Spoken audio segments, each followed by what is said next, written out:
மாநிலத்தை வாழ்க்கை வந்த உயரிய முழக்கத்தை சுமந்து நாம் தமிழக கட்சி நடத்திக் கொண்டிருக்கிற தேர்தல் பரப்புரை கூட்டத்தில் தலைமையேற்று நடத்திக் கொண்டிருக்கிற எம்முடைய அண்ணன்மார்கள், வீட்டில் சான்றோர் பெருமக்களை, கூடி நிற்கிற தாய் தமிழ் சொந்தங்கள், உங்கள் அனைவருக்கும் என்பது பணிவான வணக்கம். உலகின் அதிகப்படியான மக்கள் தொகை கொண்ட நாடு இந்தியா. இந்த நாட்டில் 5 ஆண்டு கால தலையெழுத்தை தீர்மானிக்க போகிற தேர்தல் இன்னும் 30 நாட்களில் நடக்கவிருக்கிறது.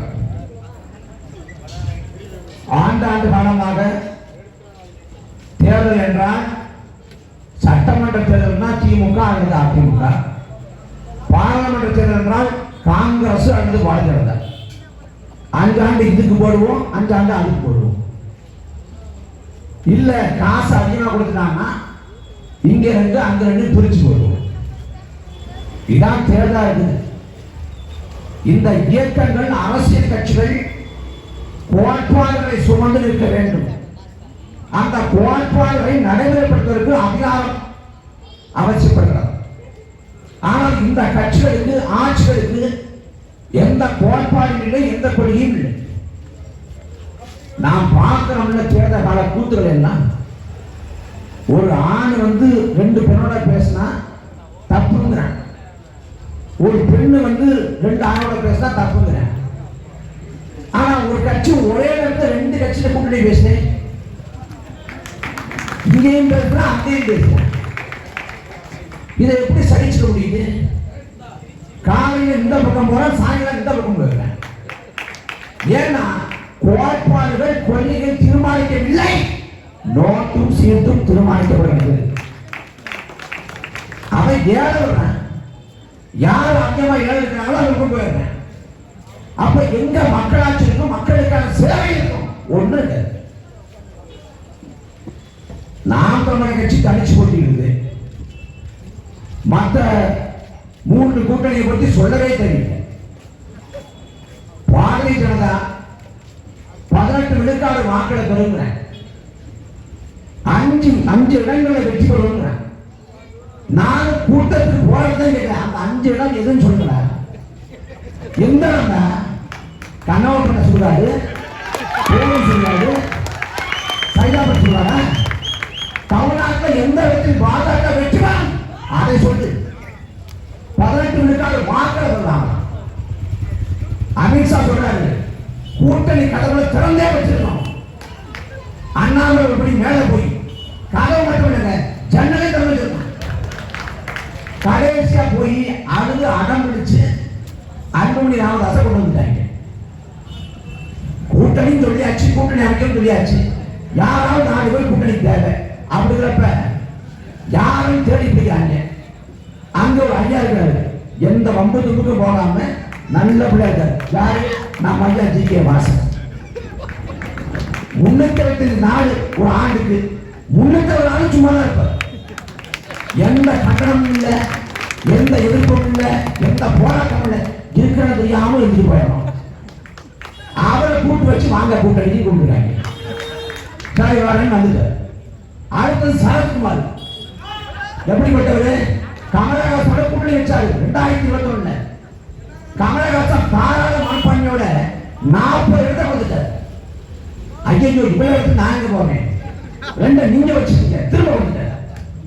அந்த சரத்குமாரோட கூட்டணி வச்சா முதல் நாள் கூட்டணியும் செய்து வருது. அடுத்த நாள் பார்த்தா கட்சியை கொண்டு பாஜக வச்சிருக்க. ராத்திரியில் படுத்துட்டு 2 மணிக்கு யோசிச்சிருக்காரு, எதுக்கு கூட்டணி வச்சுங்கிறதெல்லாம் பண்ணிட்டு பேசாம கட்சியை விட்டு வந்துடலாம். பக்கத்துல ராணி அம்மா சொல்லிட்டு இருக்கு, ஏமா ஏமா நான் பாஜகவோடு போயிடலாம்னு இருக்கேன், நீ எங்க வேணாலும் போய் எனக்கு தூக்கிடுது. காலையில் எழுந்தோடனே அந்த கட்சி சேர்த்துட்டு என் மனைவியே சொல்லிட்ட பிறகு நான் யாரை போய் கேட்கணும், யாரை கேட்கணும் செய்யணும்? மனைவியை கேட்க வேண்டியதில்லை, கட்சியில பொதுக்குழு செயற்குழு இருக்கு. நாய் தானே கட்சியில 2 பேர் இருக்காங்கிறப்ப ஒருத்தர் கட்ட முடியும். அவர் அந்த கமலஹாசன் 2019 மாற்றம் வந்தார். அந்த டார்ச்சை எடுத்து அடிச்சு உடைச்சாரு டிவியை. இன்னைக்கு ஊருக்கு முந்திக்கிட்டு டாக்டர் சின்னத்தை வாங்கிட்டு போட்டே இல்லை. ஆனா சொல்றாங்க அப்படியெல்லாம் நாங்க இருக்க மாட்டோம், நாங்க டாக்டர் சின்னத்தை பயன்படுத்துவோம். எப்படி பயன்படுத்துவீங்க? குடிச்சுட்டு ஓரம் பண்ணிப்போம். மக்கள் வாக்கு செலுத்திய மக்கள் என்ன சொல்றீங்க? யார் இந்த மண்ணுக்காக, யார் இந்த மக்களுக்காக தெரியாம இங்க மாறி மாறி எல்லா கட்சிகளுக்கும் வாக்கு செலுத்திட்டு நமது வறுமையை நம்ம அறியாமை நம்பி யாரோ வந்து ஆயுஷம் பண்ணிக்கிறாங்க. ஆட்களை தேர்தல் நடக்குது, இடைத்தேர்தல். இடைத்தேர்தல் யாரெல்லாம் போட்டி போட்டா தெரியுமா? நாங்க விசாரணை பண்ணிட்டேன், வேட்புமே தாக்கல் பண்ணல. அவருக்கு தமிழ்நாட்டு ஆலோசனை அவரை நம்பிட்டார். நான் வந்து இந்த ஆட்களை போட்டி போட போறேன். ஜெயலலிதாவோட சொந்தக்கார ஒரு அம்மா தீபாவளி, அந்த அம்மாவை எவனோ சொல்லிட்டான். இந்த அம்மாவை ஓரமா பார்த்தா ஜெயலலிதா மாதிரியே இருக்குங்க. காலில் விழுந்துச்சு. ஜெயலலிதா போய் கொண்டே போட்டுட்டு அதே போல புடவை கட்டி வந்துருச்சு. நான் தமிழ்நாட்டை ஆளுகட்சியை போறேன் அப்படின்ட்டு, தமிழ்நாட்டை ஆள போறேன்னு அது ஆட்களை போட்டி கொடுத்து போட்டி போறப்ப துண்டறிக்கையை பார்த்தா கச்சத்துக்கு மீட்பேன். ஆட்களை சட்டமன்ற உறுப்பினர் ஆகி எப்படி கச்சத்தில் இருக்க முடியும்? யாரும் கேட்க போறாங்க. ஆனா அது கொஞ்சம் அதே ஆட்களை இந்த அம்மாவை மிஞ்சக்கூடிய அளவுக்கு ஒருத்தர் வந்து ஒரு கோரிக்கையை சொன்னான், ஒரு உறுதிமொழியை சொன்னான். என்ன உறுதிமொழினா, எனக்கு இங்க ஓட்டு ஆட்களோட சட்டமன்ற உறுப்பினர் ஆக்கிட்டீங்கன்னா நான் அண்டை நாடுடன் வெளியுறவு கொள்கையை பேணுவேன், நட்போடு பேணுவேன். ஏன்னா ஆட்களை சட்டமன்ற உறுப்பினர் எப்போ ரஷ்யாவோட சீனாவோட எப்போ சாத்தியமா? மக்கள் கேள்விகள் இல்ல, யார் வந்தாலும் ஓட்ட போடுறது. எதுக்கு ஓட்டு போடுறது தெரியல. இப்ப திமுக வந்து மறுபடியும் வந்து நாங்க மாநில உரிமைகளை மீட்க போறோம், காக்க போறோம். என்ன மாநில உரிமைகளை மீட்டு காக்க போறேன்? என்ன உரிமை மீட்க போறேன்? திமுக முதல் முறையாக பாராளுமன்ற தேர்தலில் போட்டி போடுதா? 70 ஆண்டுகள இயக்கம் திமுக 70 ஆண்டு. இந்த 70 ஆண்டு காலத்துல பாராளுமன்ற உறுப்பினர்களாக எத்தனை பேர் இருக்கீங்க? மத்திய அமைச்சர்கள் எத்தனை பேர் அங்க வச்சிருக்கீங்க? இந்தியாவில் எண்ணற்ற மாநில கட்சி இருக்கு. ஒவ்வொரு மாநிலத்துக்கும் அங்கீகரிக்கப்பட்ட கட்சினா ஒரு 4 கட்சி 5 கட்சி குறைந்தபட்சம் இருக்கும். அப்படி இந்தியாவில் எண்ணற்ற மாநில கட்சிகள் இருந்தாலும் எந்த கட்சிக்கும் கிடைக்காத பொருளாய்ப்பு திமுகவுக்கு கிடைத்தது. மத்திய அமைச்சர்கள் அதிகப்படியான ஆண்கள் அங்க வைத்த ஒரே மாநில கட்சி திமுக தான். ஒரே மாநில கட்சி 18 ஆண்டு. அதுவும் 99 தொடங்கி 2013 வரை தொடர்ச்சியாக 14 ஆண்டுகள். அந்த 14 ஆண்டு காலத்தில் என்ன உரிமையை தமிழ்நாட்டுக்கு திமுக பெற்றுக் கொடுத்தது? 2004 பார்லிமெண்ட் தேர்தல் சரியா 20 ஆண்டுக்கு முன்னாடி திமுக அப்பயும் இதே சொல்றான், மாநில உரிமையை மீட்பேன். 2004 திமுக கூட்டணி 40 இடங்களே வெற்றி பெறுது. 40 இடங்களில் வெற்றி பெறுது. மத்திய காங்கிரஸ் ஆட்சி அறியுது. காங்கிரஸ் ஆட்சி பெரும்பான்மை இல்லை. பெரும்பான்மை இல்லாத காங்கிரஸ் ஆட்சியை தாங்கி பிடித்தது திமுகவை சேர்ந்த 40 பார்லிமெண்ட் உறுப்பினர்கள். அன்றைக்கு காங்கிரஸே கருணாநிதியோட தலைவர தான் நடந்துச்சு ஆட்சி. அந்த காலகட்டத்தில் கருணாநிதி என்ன கேட்டாலும் காங்கிரஸ் செஞ்சு கொடுத்திருக்கும். நீட் இடத்த மன்மோகன் சிங் கையெழுத்து கொடுத்திருப்பாரு, ஒப்புதல் கொடுத்திருப்பாரு. அதுக்கு என்ன பண்ணீங்க? காவல் உரிமையை மீட்கணும், மீட்டு கொடுங்க, மீட்டு கொடுத்திருமா? முல்லை பெரியார் தலைவர் நிறுவனத்தை 152 வழியா உயர்த்தணும், உயர்த்தி கொடுத்திருப்பான். கச்சத்தை மீட்கணும், மீட்க வழி செஞ்சிருப்பான். கல்வியை மாநில உரிமைகளை கொண்டு வா, கொண்டு வந்திருப்பான். இந்தியாவோட அரசியலமைப்பு சட்டத்தில் பிரிவு 351 ஹிந்தியை ஊக்குவிக்குது, அதை நீக்கிருப்பான். 356 சட்டப்பிரிவு மாநில சுயாட்சி குண்டவழிக்குது, அதை நீக்கிருப்பான். ஆளுநர் பெரிய டாக்ஸா இருக்கான், ஆளுநர் பண்ணி நீக்கிருப்பான். என்ன கேட்டாலும் திமுக என்ன கேட்டாலும் காங்கிரஸ் செய்து கொடுத்திருக்கும். ஆனா கேட்டாங்க மாநில உரிமை இல்லை, மாநில சுயாட்சி இல்லை. கேட்டது அவர்களுக்கு வேண்டிய அமைச்சர் பதவி. எந்த பதவியை பெற்றால் அவர்கள் வளம் கொடிக்காதவர்களுக்கு சம்பாதிக்க முடியும், கொள்ளையடிக்க முடியும். அவர்கள் தான் வந்தாங்க. ஆனா இன்னைக்கு வந்துட்டு நாங்க மாநில உரிமைகளை மீட்க போறோம், காக்க போறோம். சேலத்தை மாநாடு போடுறாங்க, மாநாடு போட்டு மாநில உரிமையை நிற்பதற்கான மாநாடு திமுகவில் இளைஞர் சார்பாக மாநாடுங்க. மாநாட்டில் ஐயா ஸ்டாலின் ஐயா உதயநிதி பேசியிருக்காங்க. கூட்டத்தை போய் உத்தரவாக்கி பார்க்கணும், ஜூம் பண்ணி பார்க்கணும். பார்த்தா கவுண்டமா உட்காந்து விட்டு சீட்டு வாங்கிட்டாங்க. சீட்டாட்டம் நடக்குது. எங்க ஊர்ல கருமாதியில யாரும் செத்து போயிட்டா ஒரு வாரம் 10 நாள் கழிச்சு கருமாதி வைப்பாங்க.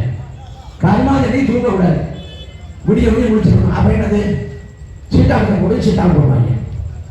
அந்த மாதிரி திமுகவோட மாநாட்டை சீட்டாட்டம் நடக்குது. சீட்டாட்டம் மாப்பிள்ள போடு, மாப்பிள்ள ஜோக்கர் தான் பார்ப்போம். போடு மாப்பிள்ள ஜோக்கர் தான் பேசிட்டு மாப்பிள்ள அவன் அங்க பேசிட்டு நீ சீட்டாடிங்க. நமக்கு சீட்டாடுறதுலாம் வியப்பே இல்லைங்க. ஒருத்தன் அந்த கூட்டத்தில் ஒருத்தன் திமுக மாநாட்டுக்கு போனா சீட்டு விளையாடலாம்னு தெரிஞ்சுக்கிட்டு தொலைநோக்கு யோசிச்சு லாபமா சீட்டு போய் வாங்கி அதை கொண்டு வந்து நான் பார்த்தேன். அவன் தான் சரியான. அந்த பக்கம் மாநில உரிமை மீட்போம் திமுக தலைவர்களுக்கு முடங்குறாங்க. இங்க திமுக தொண்டெல்லாம் போய் பார்த்தா ஒருத்தன் வந்து அரிசி முட்டை கொடுக்குறான், ஒருத்தன் உப்பு எடுக்கிறான், இன்னொருத்தன் என்ன பாட்டு எடுத்து என்ன ஊற்றிருக்கான். ஒன்னே விட்டு வைக்கல. காய்கறி எதுக்குறா சமையல்கார புடம்புல மீட்டு கொடுங்க, மீட்டு கொடுங்க, அரிசி முட்டை மீட்டு கொடுங்க. அங்க மாநில உரிமை மீட்புங்கிறான். என்ன கேள்வி கொடுத்து? ஆனா இந்த திமுக நம்பி வாசத்தரமா? திமுக வந்து சனாதனத்தை ஒழிக்கணுங்க. சனாதனம் எல்லாம் தொடர்ந்து உடனடியே சனாதனம் என்ன தெரியுமா? இந்த எழுமூர் சட்டமன்ற உறுப்பினர் அண்ணா பறந்தாங்க. அண்ணா பறந்தாங்க எந்த நூலுக்கும் வராம சேதம் தடுக்கிறாங்க. அனுப்பினால சனாதனம். இன்னைக்கு வரை அண்ணா பறந்தாங்களுக்கு சட்டமன்ற அலுவலர் கட்டணம் ஒதுக்காம அவன் ஓய்வு பெற்றுக்கல. திமுக கட்சிகளுடைய எழும்பூருக்குள்ள எந்த நிலையிலும் அந்த பறந்தாமலை பேர் படக்கூடாதுன்னு சேரபாபு சொல்றாருல, இதுக்கு பேரான சனாதனம். சொந்த கட்சிகளுடைய சனாதனத்தை ஒழிக்க முடியல, இவர் சனாதனத்தை ஒழிச்சு கிழிக்க போறாரு. கேட்ட நாங்க பாஜக வந்து திமுகவால தான் விரட்ட முடியும். பாஜக தமிழ்நாட்டில் எந்த ஆளுக்கும் வர போறது இல்ல. அது நரேந்திர மோடிக்கு தெரியும். அண்ணாமலை போய் சொல்லியிருக்காரு டெல்லியில 15 சீட்டு வரைக்கும் நாங்க பெறுவோம் அப்படின்னு. எந்த சீட்டை பெற முடியுங்க? எந்த சீட்டை பெற முடியுங்க? தமிழ்நாட்டில் பாஜக கூட தேவையில்லை. இந்தியாவிலே பாஜக கூட தேவையில்லை. பாஜகவுக்கு அரசியல் என்ன? மதம் அரசியல். மதத்தை வச்சு அரசு பண்ணுவான். 2019 தேர்தல் நெருக்கத்துல புல்வாமாங்கிற ராணுவ கட்டுப்பாடு இருக்கக்கூடிய ஒரு பகுதியில ஒரே ஒருத்தன் வந்து 350 வெடிமருந்தோட வந்து வெடித்து சிலை இறந்துடுவான். மனித வெடிகுண்டு. அவன் இறந்துவான போது அவனோடு சேர்த்து 44 ராணுவங்களை இறந்து போன. அப்படி 44 ராணுவங்கள் செத்து போனப்ப இதை சும்மா விடாதீங்க, நாடு முழுக்க அரசியலாக மாற்றுன்னு உத்தரவு போட்டு 44 ராணுவங்களின் சாவை அரசியலாக்கி வாக்கு வேட்டையாடி இருந்து கேடு வெட்ட பாஜக. அன்னைக்கு இப்ப 2024 சரியா தேர்தல் சமயத்துல ராமர் கோயிலை தரணும். ராமர் கோயிலை திறந்து யாருக்கு இடம் கிடைக்கிறது? எந்த சாமானிய மக்கள் ராமர் கோயிலை திறக்க சொல்லி போறாங்க. எதுக்கு திறக்கணும் கேட்டா, இந்த இடத்துக்கு வந்த இந்த அயோத்தி இங்கதான் ராமன் பிறந்தார். அயோத்தி இல்லடா, ஆக்சுவலா உலகத்துல எங்கேயுமே ராமன் பிறக்கல. ராமன் பிறந்தாங்க தெரியுமா? ஒரு காகிதம். அன்னைக்கு காகிதம் கூட கிடையாது, ஓலைச்சுவடி. ஓலைச்சுவடியில் ஒருத்தர் எழுதுறப்ப அந்த இடத்தில் பிறந்தாங்க ராமன். வால்மீகி ராமாயணம் வர கம்பராமாயணம் வர. வால்மீகி ராமாயணத்துல ராமனோட மகன் சீதாந்தில வந்தது, கம்பராமாயணத்துல வேற கதை. ஒரு இதிகாச புராண பாத்திரம் தான் ராமன் வந்தது. அவர் பிறக்கவும் இல்லை, இறக்கவும் இல்லை. ஆனா இல்லாத உங்களை சொல்லி நான் வந்து ஆசைப்பட்டேன். பாகுபலின்னு ஒருத்தர் இருந்தாங்க, நல்ல மனுஷங்க. நபிமதி அவன் தான் ஆட்சி பண்ண வேண்டியது. நான் அயோத்தியை போய் பல்லாயிரத்தார சூழ்ச்சி பண்ணி கட்டப்பா வச்சு முருளை கொட்டி கொண்டு வந்தேன். அந்த பாகுபலி பரமக்குடியில இந்த பரமக்குடியில இங்கதான் பிறந்தான். அந்த பாகுபலிக்கு அவன் கோயில் கட்டி கொண்டாடுறான் அப்படின்னு ஒருத்தர் சொன்னாங்க. எவ்வளவு பெரிய பைத்தியக்காரனோ அப்படிப்பட்ட பைத்தியக்காரன் ராமனுக்கு கோயில் கட்டு. சச்சிமான்னு ஒருத்தர் எங்க அநியாயம் இருந்தாலும் அப்படியே கட்டடத்து மேல சுத்தி சுத்தி இருப்பாங்க. அந்த சக்திமான் விருந்தாளர் கூட்டம் சாப்பிட்டு பாருங்க. அவனே கோயில் கட்டணும், சுத்தி சுத்தி சுத்தி வந்தவனுக்காக நான் ஒரு கோயில் கட்டா தப்பு இல்லை. அதுக்கு என்ன பைத்தியகாரத்தனமோ அந்த பைத்தியகாரத்தனம் தான் ராமருக்கு கோயில் கட்டணும். ஐயனாரு கருப்பண்ணசாமி சுரதமாக மதுரை கொண்டாடுறோம்னா அவன் யார்? வாழ்ந்து முறைந்த எங்கள் முன்னோர். எங்க தாத்தன் 3 தலைமுறை 4 தலைமுறைக்கு முன்னாடி ஊரை காவல் காக்க அருவாளோட வேலைக்க மூளைக்கு இலையில் நிற்பான், ஊழலில் நிற்பான். கொள்ளைக்காரன் வந்தான்னா வெட்டி அவனை வெட்டி வீழ்த்தவன் அந்த காலத்தை சாவன். அவன் உயிரிகம் செஞ்ச நினைவாக நாங்க ஐயனார கருப்பண்ணசாமியை சுரதை மாறத நாங்க கும்பிடுறோம். நாங்க என்ன சாப்பிட்றோமோ அதை சாப்பிடாம நாங்க ஆட்சிகளை பழைய போட்டா அப்படின்னு சாப்பிடலாம். அவன் எங்க நின்னோம் அந்த ஐயனாரு கருப்பண்ணசாமி சுரதைமாக உழவக்கூடிய நிலத்தை ராமருக்கு எவ்வளவு ராம எங்க மாட்டி வைத்துப்பான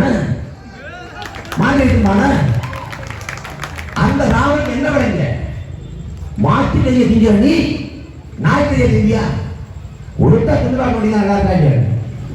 அது என்ன மாட்டிலேயே திங்க நீ நாய்க்கிலேயே திங்கானீங்க. அப்ப நான் என்ன கேட்போம்? அகத்திகளை சாப்பிட நீ அகத்தியை சாப்பிட்டு சாகாங்க. உனக்கு இந்த நிலத்து என்ன வேலை? பாரதிய ஜனதாவுக்கு நமக்கு ஏதாவது உணர்வு இருக்கிறதா? தமிழர்கள் இந்துக்கள் தான் தமிழர்கள். யார் சொல்லுவா? பாரதிய ஜனதா. என் அன்பான சொன்னங்களே, ஈழப்பெருநிலத்தில் 2 லட்சம் தமிழர்கள் ராஜபக்சேவால் துடிக்க படுகொலை செய்யப்பட்டார்கள்.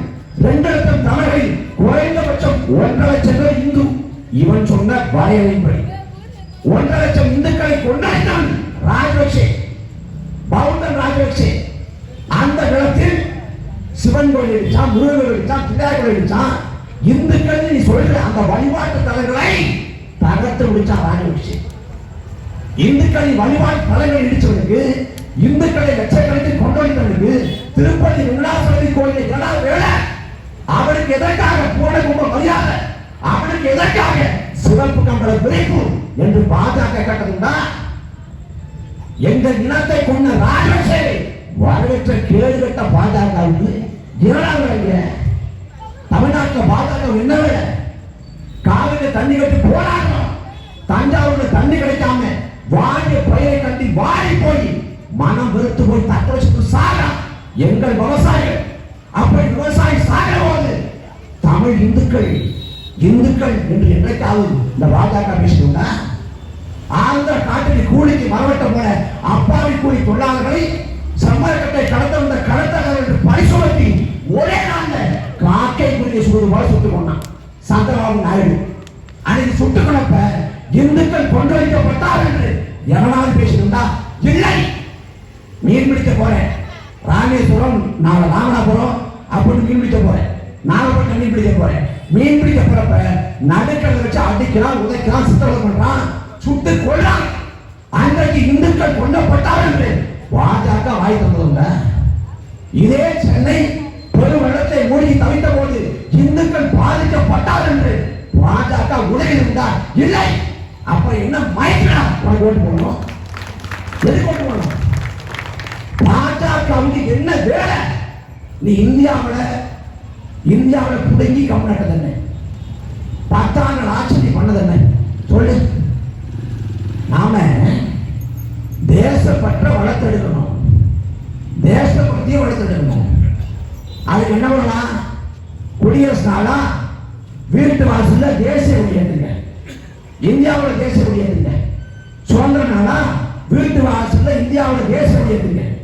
சரிங்க, நாங்க இந்தியாவோட தேசிய கொடி ஏற்றுறோம், நீங்க என்ன ஏற்ற போறீங்க மோடி ஐயான்னு கேட்டா, நான் பெட்ரோல் ஏற்றுறேன், டீசல் ஏற்றுறேன், முடிஞ்ச கேஸ் ஏற்றுறேன்.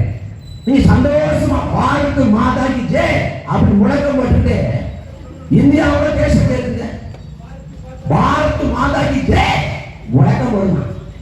ஆனா பாரமலா நேரில் வந்தா அவளையும் கற்படுத்தி கொள்ளணும். கேள்வி மாட்டாங்க. சபரிமலை கோயிலுக்குள்ள பெண்கள் போகக்கூடாது. சபரிமலை கோயிலுக்குள்ள பெண்கள் போனா திருட்டு பட்டுமா, புனிதம் இருக்குமா? ஏண்டா கோயிலின் கருவைக்குள்ளே காளியம்மாள் மாரியம்மாள் இருக்காதா? அப்ப தீட்டுப்படாதா? புரியுது கூடாதா? அங்க சபரிமலை கோயில் பெண்கள் போகக்கூடாது, போனா தீர்த்துப்பட்டுங்கிற காஷ்மீர்ல கத்துவாங்கிற பகுதியை சேர்ந்த சிறுமிய கோயிலின் கருவறைக்குள்ளே ஒரு வாரம் வரைக்கும் வைத்திருந்து அவள் கையை முடித்து காலை முடித்து முதுகலை உடைத்து வலுக்கட்டாயமாக போதைப் பொருளை வாயிலை திணித்து கோட்டு பாய வன்முறை செய்து கொன்றான். இந்துத்துவா கொடுங்கொடை. எவன் அந்த சிறுமியை கோயிலின் கருவறைக்குள்ளே வைத்து சிதைத்து கொண்டானோ அவளுக்கு ஆதரவாக இந்தியாவின் தேசிய கொடியை ஏற்றி வாழ்த்து மாதாகி ஜெய் என்று முழக்கம் போட்ட கேடு கட்ட கும்பல் இந்த பாஜக. உத்தரப்பிரதேச மாநிலம் ஒரு இளம்பெண் பாலியல் கொடுமைக்கு உள்ளாக்கப்படுறார். அங்கேயும் பாஜக ஆட்சிங்க. அந்த பாதிக்கப்பட்ட பெண்ணை நீதி கிடைக்கல, உயிருக்கு போராடி கொண்டிருக்கா. உன்னை கற்பழிச்சதுக்கு என்ன ஆதரவு இருக்குன்னு கேட்கிறான் அந்த மாநில அரசு. அந்த இளம்பெண் பாலியல் கொடுமைக்கு உண்டாக்கப்பட்ட இளம்பெண் செத்தே போனா. செத்து போன பிறகாக ராஜ்யா கொண்ட உடலை கொண்ட காவல்துறை எரிச்சிட்டு சாம்பலை கொண்ட இந்தாங்க உங்க மகளின் சாம்பல் கொடுத்தாங்க.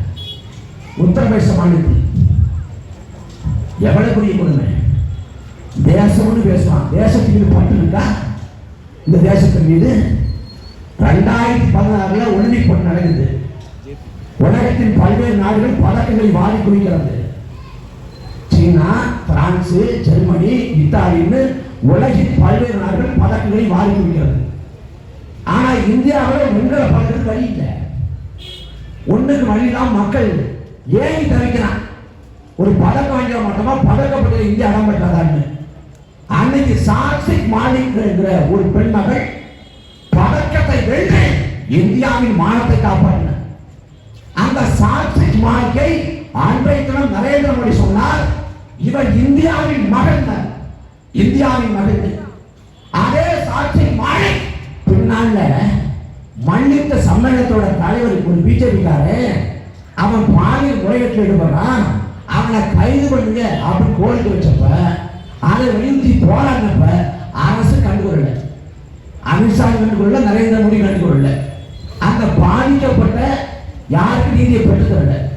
கடைசியா சாட்சி மாடி விரட்டி விட்டு 4 நாட்டுக்காக போராடி வாங்கிய படங்களை எல்லாம் கங்கை நதிக்கரை வீச போறாங்க. கடைசியில முழுவதுமாக மனசு உடைஞ்சு போய் நான் மன்னித்த விளையாட்டை விட்டு வெளியேறேன்னு அந்த அம்மா வெளியேட்டாங்க. இது எல்லாம் நடக்கிற போது கள்ள மௌனம் சாய்த்தது நரேந்திர மோடி, அமித்ஷா. மணிப்பூர் மாநிலத்தில் பல நூற்றுக்கணக்கான பெண்கள் பாலியல் கொடுமைக்கு உள்ளாக்கப்படுறாங்க. 2 பெண்களை பாலியல் வன்கொடுமைக்கு உள்ளாக்கி முழுமையாக நிர்வாகப்படுத்தி அப்படி இழுத்துட்டு வர்றான்.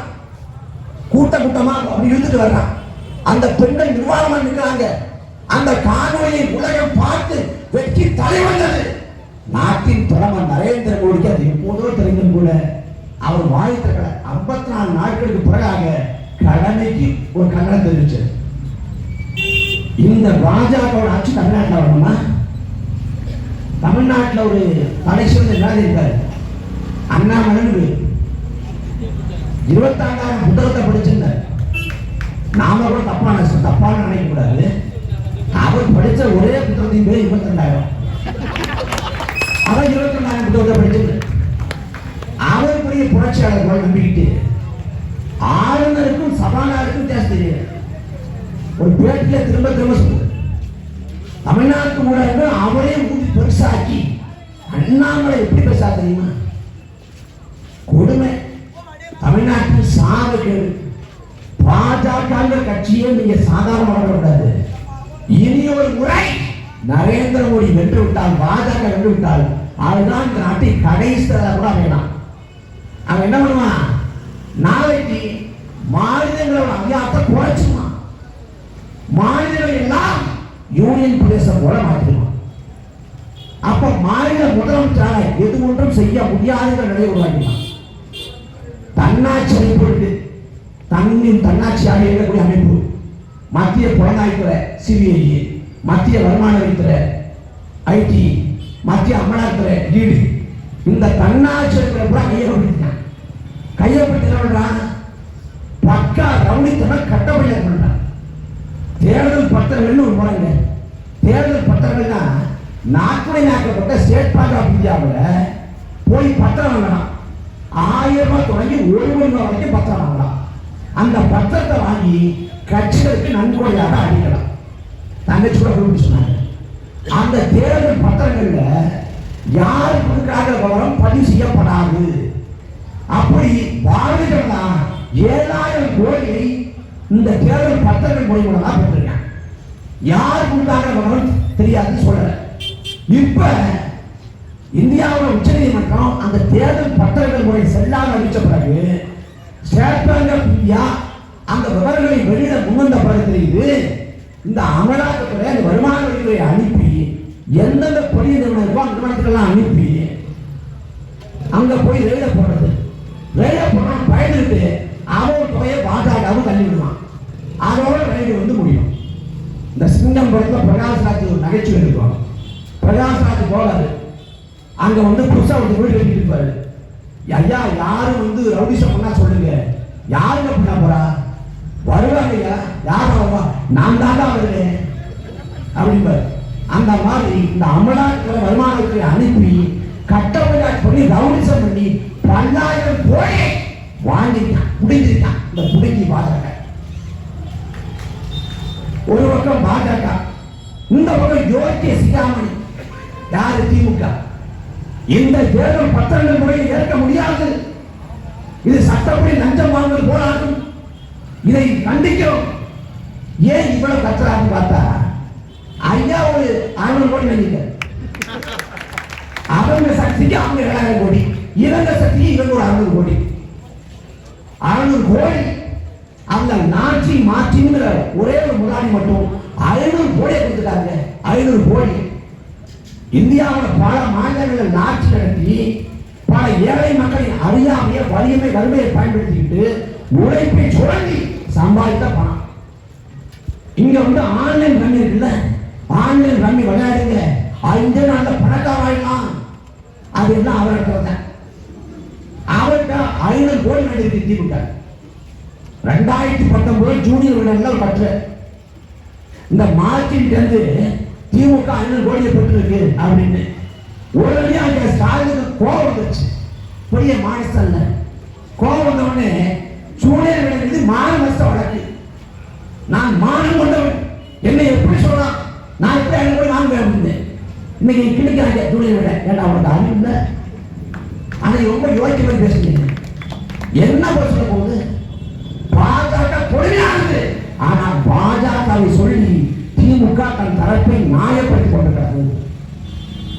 அவன் கொண்டதாரன், இவன் திருட்டு, அவன் வந்து வீடுக்கு வந்து சைலி இருக்கான், இவன் அளவுக்கு துப்பாக்கி அடிப்பான். அவன் கேஸ். நமக்கு பாஜக வேண்டாம், திமுக வேண்டாம். நாம இந்த ஆட்சிகளை இந்த கட்சிகளை பிறந்தவனும் இல்லைங்க, நான் வந்து திமுக போடுவேன், அதிமுக போடுவேன். எவ்வளவு நாடகம் பாருங்க. அதிமுக திடீர்னு நாங்கள் பாசிசத்துக்கு எதிராக நிற்கிறோம், பாஜக கொண்டு வரக்கூடிய இந்த சட்டங்களை ஏற்க முடியாது. யாரு? அதிமுக. நாகஸ்திரிச்சான், யார் சொன்னா? நாகஸ்திரிச்சான். அந்த மாதிரி அதிமுக திருந்துச்சு. திரும்பி இன்னைக்கு திடீர்னு புனித வேடம் கொண்டு வர்றாங்க. ஏன்னா தேர்தல் தேர்தல் தான் எத்தனை நாடகங்கள், எத்தனை வேடங்கள். இதே அதிமுக என்னென்ன குழு பண்ணுச்சு, தூத்துக்குடியில மண்ணின் மக்கள் போராட்டம் சென்னைக்கு ஆள் இருக்குங்க, அந்த ஆளையால காற்று மாசுபடுது, மண் மாசுபடுது, கருப்பணி பெண்கள் கரு தரிச்சா கூட கரு கடந்து போகுது. அந்த ஸ்டெர்லைட் ஆலையை மூடுங்கன்னு அறவழியில கோரிக்கை வைக்கிறாங்க. அப்படி கோரிக்கை வச்ச போராட்டம் 99 நாட்கள் போராட்டம், கட்சி கடந்து அரசியல் வேறுபாடுகள் கடந்து எல்லா தரப்பு மக்களும் போராட்டம். அரசு கண்டுகொள்ளல, அதிகாரிகள் போய் பார்க்கல. 100வது நாள் வருது. 100வது நாள் வரப்ப நாம ஒரு பேரணி போல செய்யலாம், மாவட்ட ஆட்சியரோட கொஞ்சம் பேரணி போல போய் உலகத்தின் கவனத்தை ஈர்க்கலாம். அப்படி கவனத்தை ஈர்த்தால் நாம் சிக்கலுக்கு தீர்வு கிடைக்கும் என்று இந்த மக்கள் நம்புகிறார்கள். நம்பி அவங்க பேரணி போறாங்க. பேரணி போறப்ப பெண்கள், முதியவர்கள், மாற்றுத்திறனாளிகள், குழந்தைகள் இன்னும் எல்லாருமே போறாங்க. கையில எந்த ஆயுதம் இல்லை, தடியை கொண்டு போல, ஆயுதத்தை கொண்டு போல, மூட்டை முடிச்சு சாப்பாட்டு பொட்டலம், படுக்கை இதை எடுத்துக்கொண்டு போறாங்க. அப்படி மண்ணின் மக்கள் போராட்டம் நடத்திய போது அறவழி சென்ற போது 15 பேரை துள்ள துடிக்க படுகொலை செஞ்சது எடப்பாடி பழனிசாமி. அதுலயும் ஸ்னோலிங்கிற தங்கச்சி 17 வருஷம் தங்கச்சி பள்ளி படிப்பை முடிச்சுட்டா கல்லூரி கனவுகளோட காத்திருக்கா.